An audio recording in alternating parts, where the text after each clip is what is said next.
All right, so today we're really diving deep into someone who's lived quite a life. Daniel Lazar, former London gangster turned YouTuber. And you know we love getting into these raw stories. We're breaking down this super intense interview he did on the Sean Atwood channel.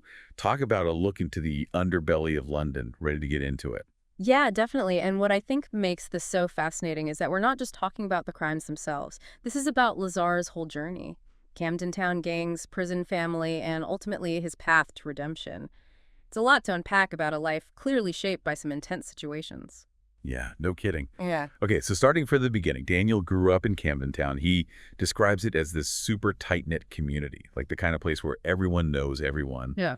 But then he also talks about how this same close community ended up being a breeding ground for his early experiences with crime. Yeah, it really makes you think about that, right? How a place that's supposed to provide community and support can actually have these underlying currents that pull people in the wrong direction, especially young people who are looking for belonging and acceptance. And it makes you wonder how different things could have been if he'd grown up somewhere else. Hmm. Lazar even calls himself a people pleaser, which I thought was really interesting. Like, you don't usually picture someone involved in organized crime as being a people pleaser. It's true. And he goes on to talk about how that desire to please, to be accepted, actually became a driving force behind his choices, almost like that need for validation was manipulated by the streets. And that manipulation, combined with the appeal of easy money, really took him down a dark path. We're talking petty crimes like smashing car windows when he was only 12. And that quickly escalated to more serious things. He even ends up involved with a powerful crime family running drugs, participating in these big commercial burglaries. It's clear that he got caught up in this life and it just kept pulling him deeper. But you know what struck me was his honesty about the allure of it all? Like, he talks about this feeling of excitement when he handled a kilo of cocaine for the first time. It shows how seductive that world can be, especially for someone looking for acceptance and fast money. Yet you can see how easy it would be to get blinded by that initial excitement without fully grasping the consequences. And for Lazar, those consequences were heavy. He's really open about the crushing debt he was, the constant fear of violence, the realization of how destructive cocaine is. Yeah. And, I mean, not just destructive for the people using it, but for everyone around them. Yeah. This life of crime eventually led to prison, and he doesn't sugarcoat that experience at all. He talks about the violence, the psychological manipulation, the terrible health care. He even almost died after getting attacked over a tiny amount of drugs. It's just constant tension, this underlying threat of violence. And beyond the physical dangers, you have the mental and emotional toll. He really paints a bleak picture of a system that often seems designed to break you. He actually talks about being transferred to a new prison Maidstone, which was supposed to be a better place, but he called it the worst job I've ever been to, saying it was even more violent and intimidating than the previous prisons he'd been in. Which just goes to show that even within that system, there's a whole other level of brutality. And to survive in that world, you have to learn the rules. He talks about this unwritten prison code, the consequences of snitching, the pressure to conform even when you know something is wrong. It's like its own society with its own rules and punishments. And it makes you think about the psychological impact, like how being immersed in that environment for years can really warp your perception of the world. But even in all that darkness, there's this constant theme of family, especially the unwavering support from his mom. Yeah, you really feel for her throughout this whole story, just her constant presence, the sacrifices she makes. It really speaks volumes about the strength of those family bonds, even in the darkest of times. And he actually talks about how she paid off a big chunk of his drug debt at one point, which just goes to show how far she was willing to go for him.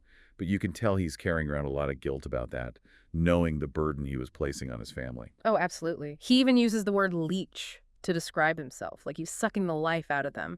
And you really feel that weight of his actions, not just on himself, but on the people who loved him most. And it seems like that realization was a real turning point for him.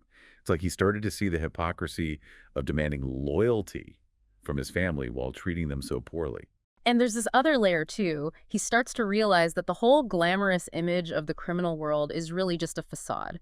He talks about how even when he had money and status, he felt like a fraud deep down. Empty inside. Exactly. The fear, the paranoia just ate away at him. And he realized that those relationships he had in that life weren't real.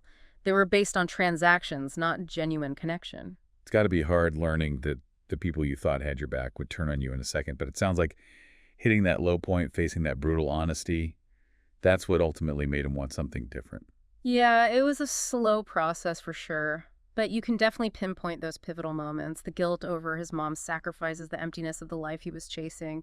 And then there's a story about his father's funeral. Oh man, that part really hit me hard. Imagine being told your dad died and you can't even go to the funeral as a free man. He had to say goodbye to his own father in handcuffs. It's heartbreaking. He talks about this overwhelming anger he felt, not just at the situation, but at himself. Like the weight of his past actions truly hit him in that moment. And it's a reminder that he wasn't just gambling with his own freedom, but with a chance to be there for his family when they needed him. Which brings us to another important part of his story, this idea of self-awareness as a key to breaking free from criminal behavior. Absolutely. He's very clear about that. It's not enough to just want to be different. You have to confront your demons and acknowledge why you did the things you did and be honest with yourself about the excuses you've been making. And what makes his story so powerful is that he doesn't try to hide from any of it. He owns it all. He talks about struggling with the urge to fall back into old habits, even after deciding to change. He admits that it's a constant battle. Yeah, it's not a switch you just flip. It's a daily commitment to being better. And that's what makes his story so relatable and so inspiring. He's living proof that change is possible, even for someone who is so deeply caught up in that life. And he's also honest about the challenges of rebuilding your life after prison, trying to find work, reintegrate into society, deal with the stigma. He stresses how important it is to find a good support system, people who believe in you and want to see you succeed. Like building a new network, a positive one to counteract those negative influences that might still be lurking around. Exactly. And that's where his decision to embrace YouTube is so interesting. He could have tried to bury his past, but instead he's using it as a platform to connect with people, share his story. And I think it's really brave of him to put himself out there like that, to be so open and vulnerable about his past mistakes. It takes guts. But you can tell it's resonating with people. He's got a huge following online. And I think it's that honesty, that authenticity that draws people in. It's like he's tapping into this fascination with true crime, but with a twist. He's not glorifying what he did. He's owning it, dissecting it, using it as a way to educate others and hopefully prevent them from going down a similar path. Especially young people who might be vulnerable to that allure of easy money and gang life. He even talks about wanting to be the voice he wished he'd had when he was younger. Someone who could have shown him a different way.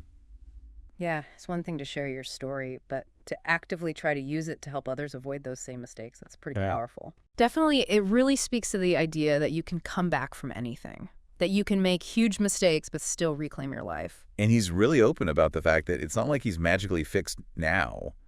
He still struggles sometimes. He talks about still having to fight those old urges. Like there's this one part where he talks about getting robbed. And he says in the past, he wouldn't have even thought twice about reacting with violence. But this time he walked away. Wow, that takes serious strength. I know, right? Because it's not enough to just know you should be different. You have to actually break those old patterns, those ingrained responses you've developed over years and years. The whole process of rewiring your brain, basically. Yeah. And it takes constant effort. He talks about how important it was for him to find a new purpose, something positive to focus on outside of that criminal world. It's like he needed something to fill that void.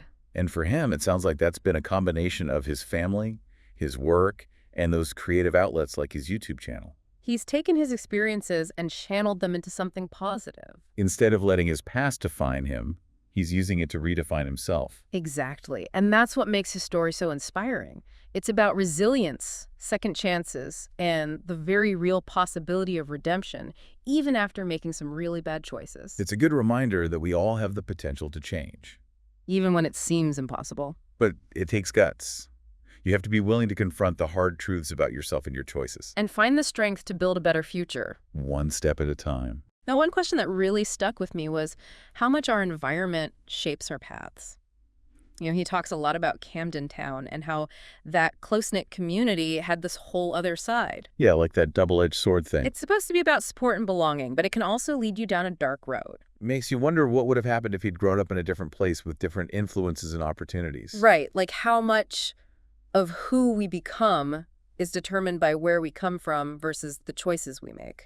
It's a tough question, but I think it's an important one to consider. Especially as we think about Lazar's journey and the complexities of personal responsibility within a larger social context. His story is a powerful reminder that our lives aren't set in stone. We can learn from our mistakes, make different choices, and strive for a better future. It's a story about hope transformation and the potential that exists within us all. Even in the darkest of places, we always have the power to choose a different path. That's a pretty great note to end on. Yeah, it's a good reminder that no matter what we've done or where we come from, there's always hope for a brighter future. As long as we're willing to put in the work.